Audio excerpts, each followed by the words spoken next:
Oh, udah ngelamar kerja, kira-kira habis ngelamar kerja ngapain ya? Pasrah, rebahan, atau pengajian mungkin ya. Oke, kita bahas apa sih yang harus kita lakukan setelah interview kerja. Kita bahas di Mahir Tips.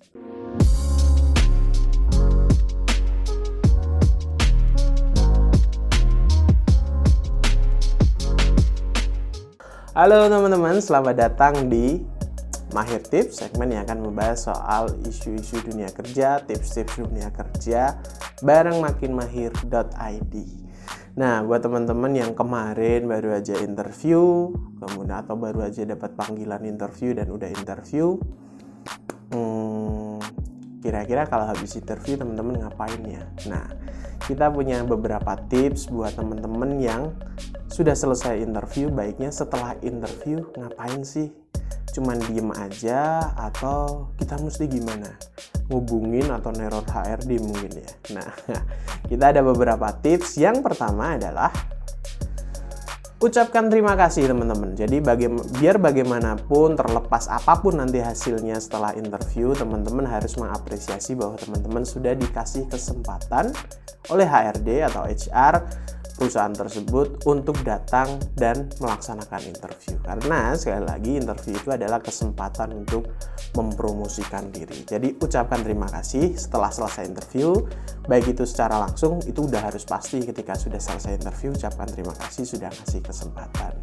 Dan teman-teman juga bisa ngasih ucapan terima kasih itu setelah dari lokasi. Jadi teman-teman bisa kirimkan pesan melalui WhatsApp mungkin kepada sebelumnya tim HR yang menghubungi teman-teman untuk mengundang teman-teman interview, ucapkan terima kasih, atau melalui email juga bisa. Jadi ucapkan terima kasih, terlepas teman-teman nanti apakah lanjut atau tidak, setidaknya teman-teman sudah dikasih kesempatan. Jadi jangan lupa ucapkan terima kasih. Yang kedua adalah evaluasi teman-teman. Nah, ini penting sebenarnya dan ini sering kali dilupakan. Nah, evaluasi ini penting teman-teman. Jadi teman-teman itu harus merecap ketika kemarin teman-teman interview itu performanya gimana ya menurut teman-teman. Wah, menurut saya kemarin nih nggak bisa maksimal nih karena kurang persiapan dan lain sebagainya. Nah, itu penting teman-teman di recap. Kalau perlu ditulis, dicatat. Ketika saya interview di PTA, begitu saya mengalami kesulitan ketika menjawab pertanyaan ini, atau saya merasa tidak maksimal ketika ditanya soal hal ini sama HR. Nah, itu gunanya adalah untuk memperbaiki performa interview teman-teman di kemudian hari. Karena sekali lagi, interview itu fase yang sangat penting teman-teman. Jadi perusahaan itu nggak akan mikir orang ketika interviewnya nggak maksimal, ya udah dia nggak akan dikasih kesempatan lagi. Nggak akan mikir perusahaan bahwa ini orang kenapa ya kok interviewnya nggak maksimal, apa dia beban atau gimana. Nggak. HRD nggak punya kesempatan untuk mikir sampai sejauh itu teman-teman. Kalau teman-teman jelek ya udah jelek, kalau bagus ya bagus gitu. Jadi teman-teman harus recap kekurangan atau kurang maksimal di hal apa ketika kemarin interview. Oke, evaluasi ya teman-teman. Yang ketiga adalah doa tentunya teman-teman. Jadi terlepas teman-teman sudah melakukan ikhtiar, teman-teman sudah berusaha di proses interview gitu. Nah, teman-teman yang jangan sampai lupa adalah berdoa semoga dikasih hasil yang terbaik. Nah, hasil yang terbaik apakah diterima atau tidak itu sudah lagi-lagi rezeki ya teman-teman. Tapi teman-teman jangan sampai lupa fase ini adalah teman-teman berdoa untuk dikasih hasil yang terbaik.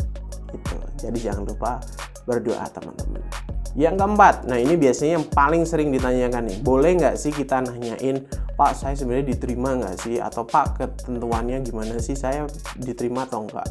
Karena biasanya mengganjal sekali tuh kalau kita nggak tahu nasib kita tuh kayak gimana. Nah teman-teman biasanya di akhir sesi HRD itu selalu bilang gini, oke terima kasih, nanti kita hubungi lagi berapa, 3 hari, bisa jadi 5 hari atau 1 pekan atau 2 pekan. Nah kalau masih di link hari itu, di range harinya, jadi teman-teman tinggal tunggu aja. Tapi kalau sudah melebihi range harinya dan teman-teman belum dapat kabarnya, teman-teman boleh menanyakan. Secara etika ya, teman-teman boleh menanyakan. Misal, tanya, Bapak, selamat pagi atau selamat siang, saya atas nama siapa, melamar di posisi apa, yang kemarin pada tanggal sekian melakukan interview di perusahaan Bapak, ingin menanyakan kelanjutannya teman-teman, apakah lolos di fase selanjutnya atau tidak teman-teman. Tapi teman-teman juga harus siap mental bahwa HRD juga tidak punya kewajiban untuk membalas. Kalau ternyata nggak ada kabar, berarti kita masuk ke tips yang terakhir. Nah, tips yang terakhir adalah move on teman-teman. Jadi kalau teman-teman udah nggak dapat kabar selama range waktu yang sudah ditentukan, sudah coba nanya nggak dibalas, ya udah berarti memang belum rezekinya. Jadi teman-teman harus move on untuk persiapan interview lagi di tempat yang lain. Jadi jangan justru teman-teman down, tapi teman-teman harus siap-siap untuk memperbaiki performa di interview selanjutnya. Oke, move on ya teman-teman kalau sudah tidak ada kemungkinan untuk diterima. Oke, itu tadi teman-teman 5 hal yang teman-teman bisa lakukan setelah selesai interview kerja. Semoga membantu ya teman-teman. Jangan lupa share video ini jika menurut teman-teman bermanfaat. Kita ketemu lagi di Mahir Tips selanjutnya dan akan membahas tips-tips dunia kerja yang lainnya. Sampai jumpa.